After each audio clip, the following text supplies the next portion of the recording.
fight our country's battles in the air, on land and sea. First we fight for right and freedom.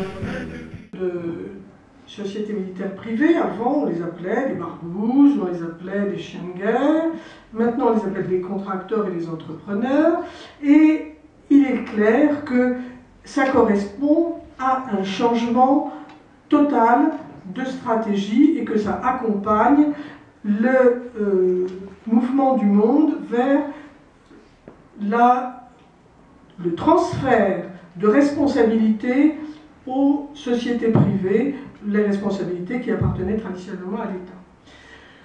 Alors ça présente évidemment un certain nombre d'avantages, puisque ça existe, mais ça présente bien sûr des risques extrêmement importants. Alors Xavier Renou va nous parler d'abord de cette situation actuelle. Merci Martine, bonsoir à tous. Je vais d'abord aborder la question de la définition. De quoi parlons-nous véritablement ? Société militaire privée, société de sécurité privée, mercenariat. Ce que l'on constate depuis une trentaine d'années peut-être, c'est une accélération de la privatisation de la violence en général et de la guerre en particulier, avec une multiplication des acteurs privés, acteurs de guerre, acteurs privés, qui eux-mêmes sont la manifestation d'une très grande diversité. C'est pour ça qu'il n'est pas toujours aisé de qualifier tel ou tel de mercenaire, savoir où commence la société militaire privée, où s'achève la société de sécurité, comme celle qui emploie des vigiles sur un entrepôt d'entreprise. Mais d'abord, le phénomène fondamental, c'est véritablement la multiplication des acteurs privés. Ces acteurs peuvent être des seigneurs de la guerre, peuvent être des barbouzes, on l'a dit à l'instant, des gens dont le statut n'est pas très clair, qui sont généralement issus des forces spéciales des pays occidentaux. Alors forces spéciales, ça peut vouloir dire service secret, ça peut vouloir dire service action, c'est-à-dire les tueurs à gages de nos armées et de nos services secrets.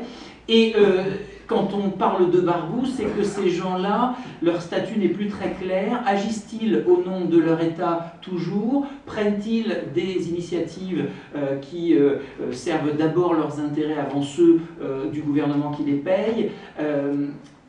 Ils jouent eux-mêmes de la confusion. Et on verra que les sociétés militaires privées sont aussi un petit peu dans ce registre, officiellement indépendantes, des structures, des entités économiques indépendantes, au statut déposé, etc. Et bien souvent, des entités qui sont, ou qui agissent en tout cas, comme le prolongement des forces spéciales, des services secrets de pays occidentaux, même quand ce ne sont pas les services secrets de leur propre pays. C'est-à-dire qu'on a pu voir des sociétés militaires privées de pays du tiers-monde, émerger dans des pays du tiers-monde, et qui agissaient systématiquement en demandant l'autorisation d'une puissance tutélaire, une puissance occidentale puissante, et toujours dans le sens des intérêts de cette puissance-là, y compris parfois au détriment de leur pays d'origine. Alors, ces acteurs privés, j'ai parlé des seigneurs de la guerre, je pourrais parler des miliciens. La notion de milicien en France, elle renvoie surtout à la Deuxième Guerre mondiale. En Russie, vous avez des milliers de personnes qui appartiennent à des milices privées, qui sont armés, qui appartiennent à des individus, à des notables, à des gens assez riches, des hommes d'affaires officiellement, et qui agissent soit en bonne entente avec la police, comme une espèce de police parallèle tolérée, sinon autorisée, encouragée, et parfois comme concurrente, force concurrente de la police, y compris en rivalité, notamment pour le contrôle de territoire et des activités illicites qui s'y déroulent. On pourrait parler évidemment des guérillas, ça c'est pas tellement nouveau.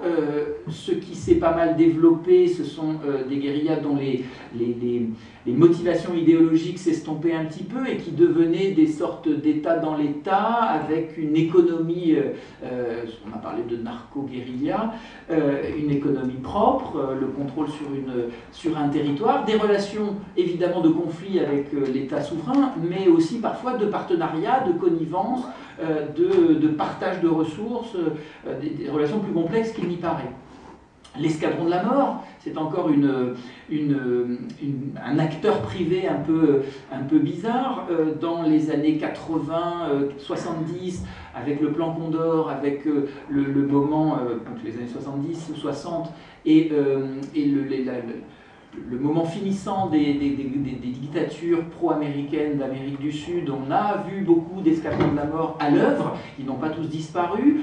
Leur fonction, leur statut était un peu compliqué. On les disait prolongement direct des armées nationales, en charge en fait de faire du sale boulot, d'assassiner très concrètement, de terroriser des populations, de leur faire fuir des territoires comme en Colombie, permettre l'exploitation minière de certains terrains, mais ces escadrons de la mort ont parfois connu des formes d'autonomisation, justement comme en Colombie, avec les fameux paramilitaires, qui au début ont été l'émanation de propriétaires terriens, qui voulaient se défendre contre leurs salariés agricoles, contre la contestation sociale, les gens qui demandaient une réforme agraire, puis se défendre et défendre les propriétaires terriens contre les guérillas d'obédience communiste.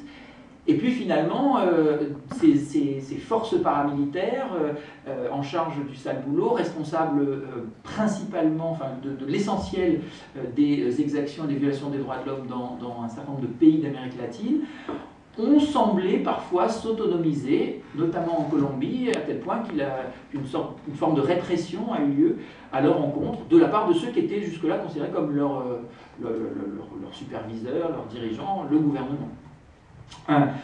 Et donc dans cette logique de la multiplication des acteurs privés, ça commence sous la guerre froide, avec les fameuses guerres de basse intensité qui se font par l'intermédiaire de petits groupes armés que les grandes puissances se partagent, soutiennent, etc.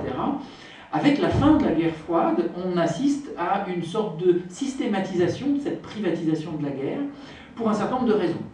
Une première raison, d'abord, c'est que c'était possible. À la fin de la Deuxième Guerre mondiale, il y a tout simplement une main-d'œuvre combattante, bien formée, issue de l'armée russe, beaucoup, qui a fait des coupes sombres dans ses effectifs à la faveur de la chute du mur, de l'armée américaine, qui a aussi réduit ses effectifs et donc remis des gens à la vie civile, à une vie civile pour laquelle ils n'étaient pas préparés, donc qui avaient des compétences à revendre qui n'étaient pas vraiment celles des civils comme vous et moi.